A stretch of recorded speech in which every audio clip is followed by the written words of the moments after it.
O ouriço que queria abraçar. No coração da floresta vivia Eri, um pequeno ouriço simpático, curioso e com um grande problema. Ele adorava abraços. Eri via os esquilos se apertando, os coelhos se aconchegando para dormir quentinhos, até os ursos se abraçando depois do inverno. E ele suspirava de longe. Ah, quem me dera poder abraçar também. Mas havia um pequeno detalhe. Ele era cheio de espinhos. Na primeira vez que tentou, correu animado para o seu melhor amigo, o ratinho Tico. Vem cá, Tico, gritou. O ratinho abriu os braços e ploc, saiu voando com o rabo cheio de furinhos. Ai, ai, ai, reclamou, fugindo apressado. Eri ficou triste olhando seus espinhos. Será que nunca vou conseguir dar um abraço? Pensou. Mas ele não desistiu. No dia seguinte tentou se cobrir com folhas, mas elas caíram e ele acabou espetando uma borboleta distraída. Depois, enrolou-se num cobertor de musgo e o deixou todo rasgado. Por fim, tentou colocar balões ao redor do corpo e todos estouraram com um bum, bum, bum, que fez a floresta inteira rir. Eri suspirou. Nada dá certo. Talvez eu não tenha nascido para abraçar. Até que, certa tarde, uma velha tartaruga chamada Tuga se aproximou. Por que essa carinha triste, pequeno? Eu só queria dar abraços, mas todos fogem porque eu espeto. A tartaruga sorriu e fez um carinho em sua cabeça com a patinha dura. Eu também tenho uma carapaça, disse ela. No começo achavam que eu não podia dar carinho, mas descobri que, se faço devagar e com cuidado, posso dar abraços maravilhosos. Eri arregalou os olhos. De verdade? Acha que eu também posso? Claro, respondeu Tuga. Abraços não são de força, são de paciência. Animado, Eri foi até Tico, que ainda tinha uns curativos no rabo. Tico, quer tentar de novo? Prometo fazer com cuidado. Tico hesitou, mas acabou aceitando. Eri se aproximou bem devagar, fechou os olhos e o abraçou. Dessa vez, nenhum espinho. Apenas um abraço suave, quentinho e cheio de amor. Tico sorriu emocionado. Você conseguiu, Eri! Foi o abraço perfeito! Logo, a notícia se espalhou pela floresta. A esquila veio, depois o coelho, até o urso grandão quis experimentar. Todos queriam um abraço especial do ouriço. Eri se tornou o abraço mais querido da floresta. Não por ser o maior, nem o mais macio, mas porque cada abraço seu era cheio de cuidado e ternura. Desde então, Eri nunca mais se comparou aos outros.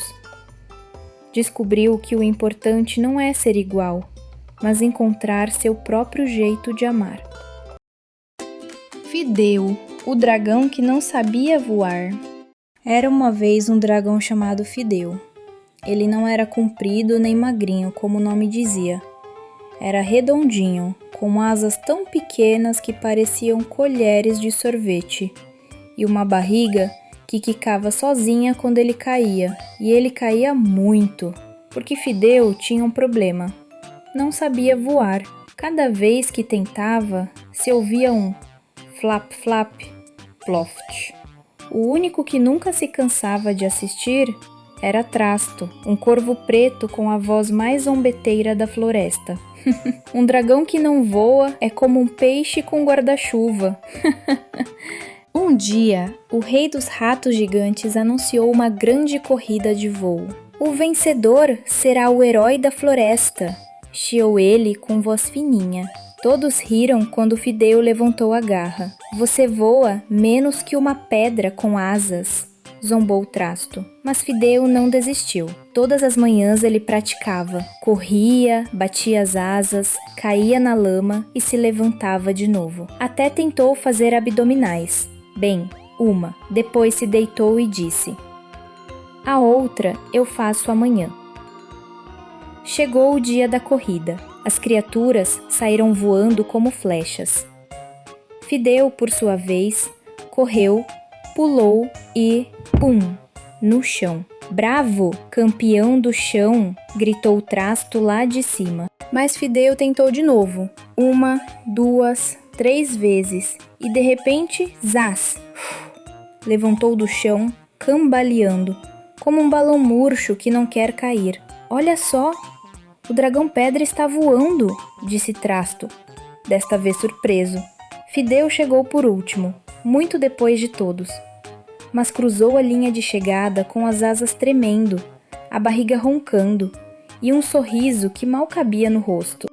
O rei dos ratos olhou sério e disse: Você não venceu a corrida, mas conseguiu algo que ninguém acreditava que conseguiria. Fideu piscou, coçou a barriga e respondeu: Então, posso comer uns biscoitos pelo menos? O rei suspirou, e sim, teve biscoitos. Muitos. E Fideu comeu todos, é claro. Cervi e o pulsar da floresta. Cervi era um pequeno cervo diferente dos outros. Não corria para ver quem chegava primeiro, nem saltava para mostrar força. Cervi gostava de observar, escutar e perguntar. Vivia numa floresta cheia de vida, onde tudo seguia o mesmo ritmo. As árvores, os rios, os animais, todos partilhavam um grande pulsar. Mas numa manhã esse ritmo mudou. A floresta estava estranha. Os pássaros cantavam menos, o vento mal mexia as folhas. E Cervi sentiu um nó apertado no peito. Algo não estava bem. Guiado por essa sensação, chegou até a árvore antiga, a mais velha e sábia da floresta. Normalmente transmitia calma, mas naquele dia estava silenciosa. Cervi encostou o casco ao tronco. O pulsar tinha desaparecido. O medo apareceu. Pensou em voltar para trás. O problema parecia grande demais para ele. Mas também pensou, se eu senti, talvez mais ninguém tenha sentido. E decidiu avançar.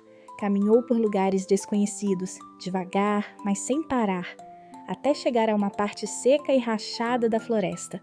Ali encontrou a causa. Grandes pedras bloqueavam a água que dava vida a toda a floresta. Cervi tentou empurrar uma pedra. Ela não se mexeu. Então percebeu algo importante.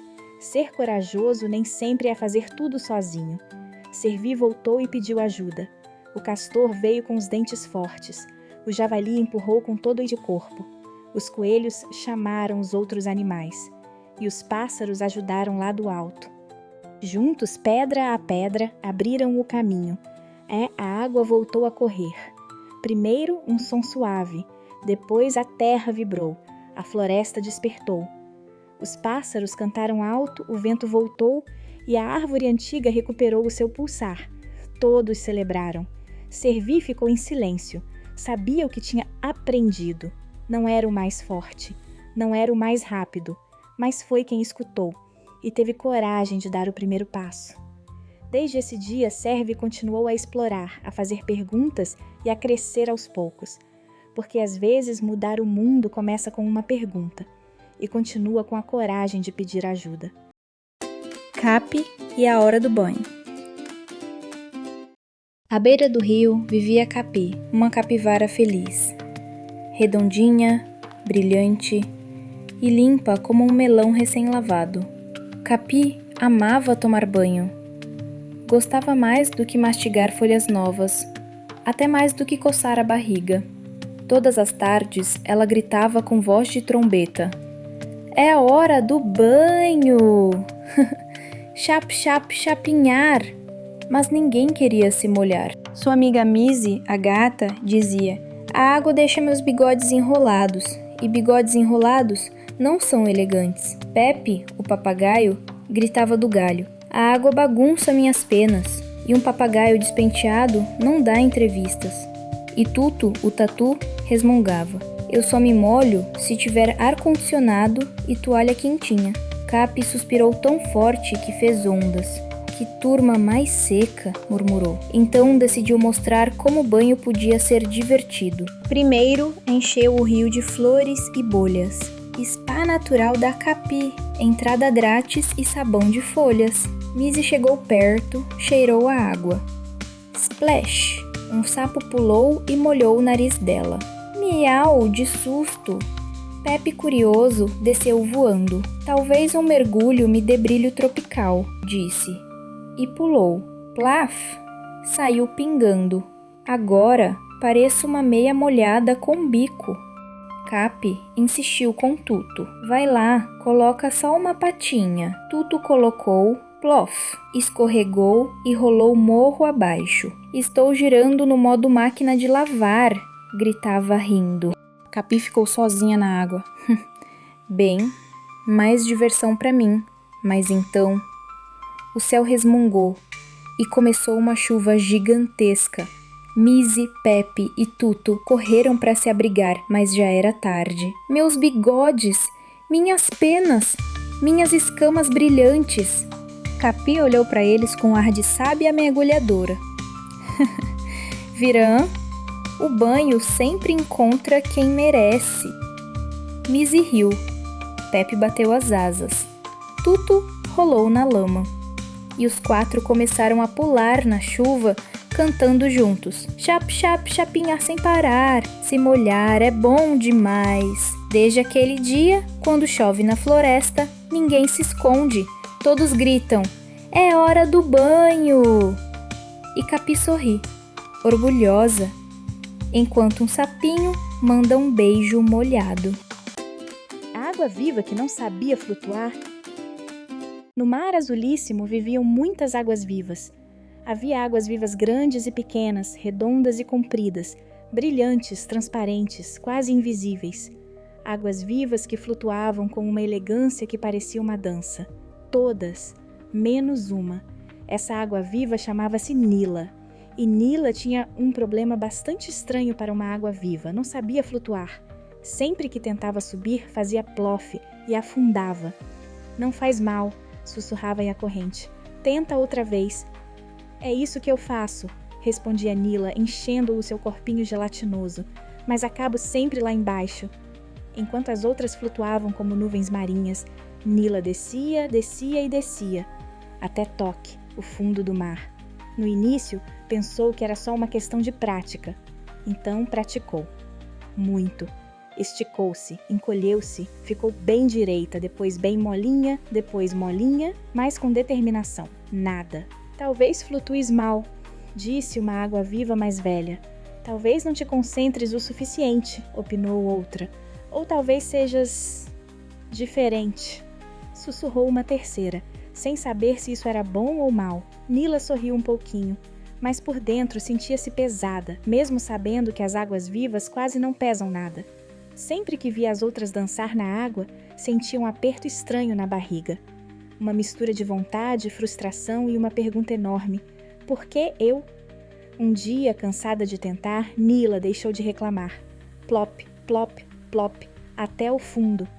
Sentou-se numa rocha macia e suspirou. Acho que é isto, disse, olhando à volta. E então, aconteceu algo. O fundo do mar não era escuro nem triste, como ela imaginava. Era surpreendente. Havia algas que brilhavam como pequenas luzes, conchas que cantavam quando essa corrente passava, peixinhos que brincavam às escondidas entre as pedras. Um caranguejo passou a correr de lado e disse, cuidado com a pinça, e seguiu o seu caminho, muito sério. Nila soltou uma risadinha. Olá, cumprimentou uma estrela do mar. És nova aqui embaixo? Acho que sim, respondeu Nila. Não sei flutuar. A estrela do mar olhou para ela com calma. Ah, disse. Então és perfeita para este lugar. Perfeita? Perguntou Nila. Mas eu não sei fazer o que todas as outras fazem. Aqui embaixo não é preciso flutuar, respondeu a estrela. É preciso olhar. Nila olhou, e desta vez olhou mesmo. Viu corais de cores impossíveis. Viu anêmonas que pareciam flores a respirar devagar. Viu um polvo a tentar esconder-se, embora 2 tentáculos ficassem de fora. Ei, não olhes, protestou o polvo, envergonhado. Nila riu tão alto que quase não flutuou, mas sentiu-se leve por dentro. Desde esse dia, Nila começou a descer até ao fundo sempre que podia. As correntes já não pareciam inimigas, eram como escorregas secretos. Descobriu caminhos escondidos, cantinhos tranquilos, lugares onde ninguém mais chegava. Que curioso, pensou um dia. tudo o que me fazia sentir mal. Trouxe-me até aqui. Com o tempo, as outras águas-vivas repararam em algo. Já viram a Nila? Ela quase não tenta flutuar. Algumas decidiram descer à procura dela. E quando viram o fundo do mar, ficaram de boca aberta. Mas isto é lindo! Como nunca tínhamos visto isto? Nila olhou para elas um pouco tímida. Eu também não via, disse. Estava demasiado ocupadas a tentar ser como vocês. As águas-vivas ficaram em silêncio, e pela primeira vez nenhuma flutuou. Ficaram ali a partilhar histórias, a rir, a observar pequenas luzes que só se veem lá embaixo. Nessa noite, quando Nila se deixou levar pela corrente, aconteceu algo curioso. Não flutuou, mas já não se importava, porque não sentia mais que lhe faltava alguma coisa. Tinha encontrado o seu lugar, e desde então, no mar azulíssimo, dizem que nem todas as águas-vivas flutuam, nem todos os caminhos sobem, e nem todas as coisas bonitas estão no alto.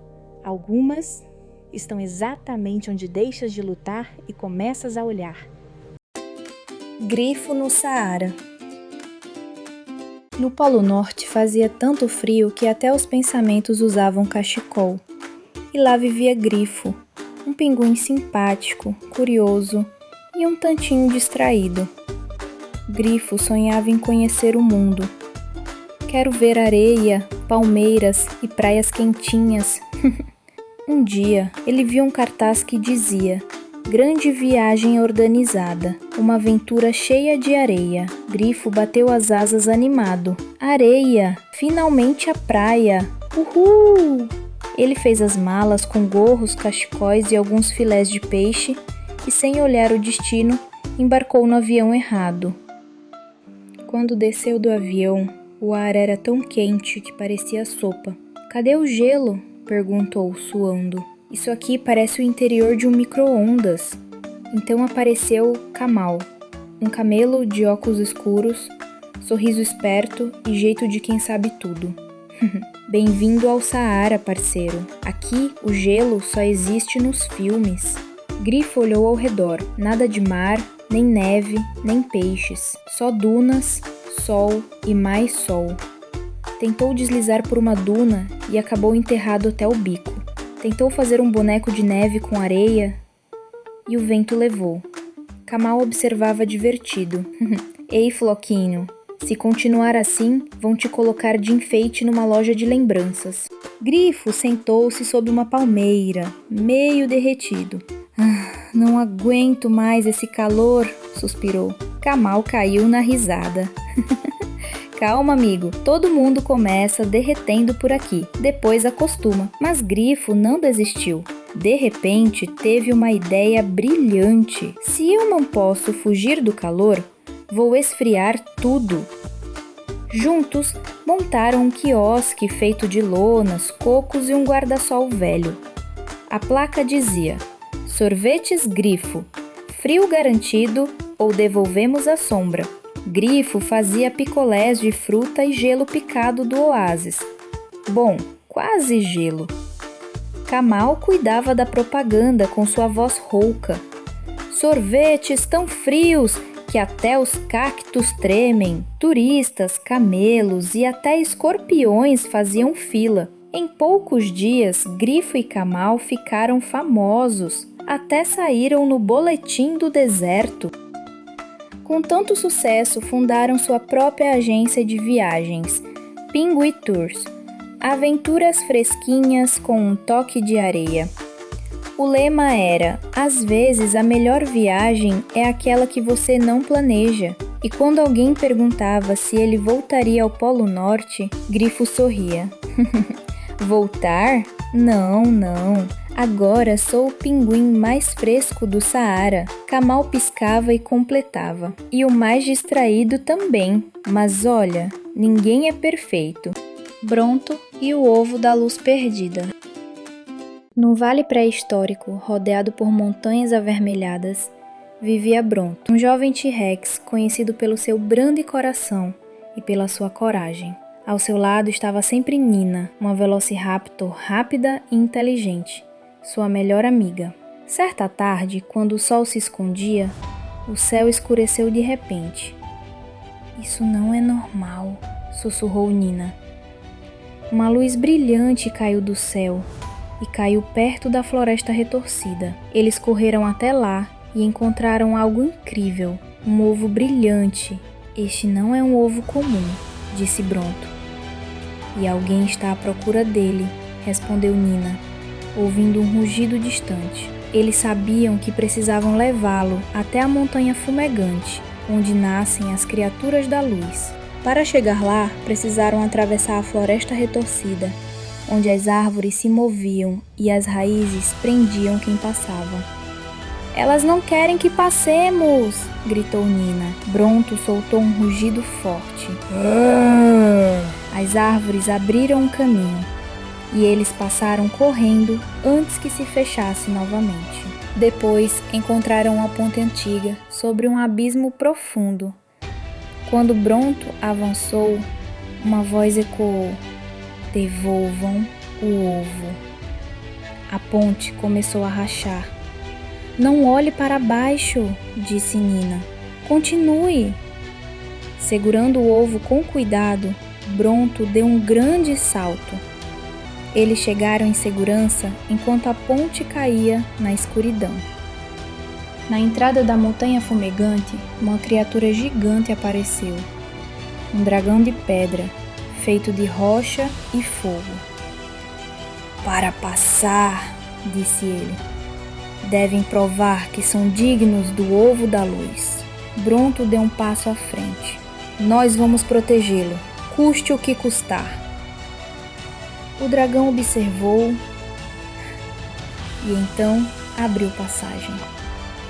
Dentro da caverna, uma luz quente encheu o ar. Apareceu Lúmina, a mãe do ovo. O ovo se partiu e um pequeno dragão brilhante nasceu, iluminando tudo ao redor. Ele voou em volta de Bronto e Nina, feliz e seguro. "Porque protegeram a luz", disse Lúmina. "O vale nunca mais ficará escuro." E naquela noite, o vale inteiro brilhou como nunca antes. Mote, o gato da bruxa Lila. Numa vila cheia de abóboras e lanternas alaranjadas vivia Mote, um gato preto, fofinho e um pouquinho desastrado. Ele era o gato da bruxa Lila, uma bruxa jovem de chapéu tortinho, tranças violetas e um sorriso sempre travesso. Todos na vila diziam que gatos pretos traziam má sorte, mas Mote pensava o contrário. "A má sorte é que me persegue", miava. E não era mentira. Quando Lila o colocava na vassoura para praticar voo, pum! Mote voava direto contra o espantalho. Se tentava andar com elegância sobre uma abóbora, zás! Acabava dentro dela, como se fosse o recheio, e se deitava para descansar. Splash! Sempre caía no balde de poções que Lila deixava no sol. Lila olhava e ria. "Ai, Mote, você é o gato mais trapalhão do mundo, mas também o mais encantador." Chegou a noite de Halloween. As ruas estavam cheias de esqueletos dançantes, vampiros com dentes de plástico e bruxinhas com vassouras de brinquedo. Mote tentou se esconder atrás da capa de Lila, mas escorregou numa abóbora brilhante. Rolou rua abaixo como uma bolinha preta e peluda, batendo nos lampiões e se enchendo de teias de aranha. As crianças começaram a rir às gargalhadas. "Olha, o gatinho está fazendo acrobacias. É a melhor fantasia de todas." Mote ficou de olhos arregalados. Será que eles não achavam que ele dava azar? Então tropeçou de novo, agora enrolado no manto de Lila, e as crianças aplaudiram como se fosse um show de mágica. Lila sorriu, balançando sua varinha de cristal. "Viu, Mote? Às vezes o que parece um desastre é pura alegria." Naquela noite, as crianças foram de porta em porta gritando: "Gostosura ou travessura? E tragam um gato Mote!" E desde então, Mote nunca mais reclamou de suas quedas, nem dos seus mergulhos. Agora, ele diz com orgulho: "Se a má sorte me segue, que venha." Porque eu trago as melhores risadas do mundo. E por hoje, nosso conto chegou ao fim. Gostou? Então não se esqueça de se inscrever em Histórias para Dormir Crianças para continuarmos compartilhando mais histórias mágicas com você. Te vejo no próximo conto.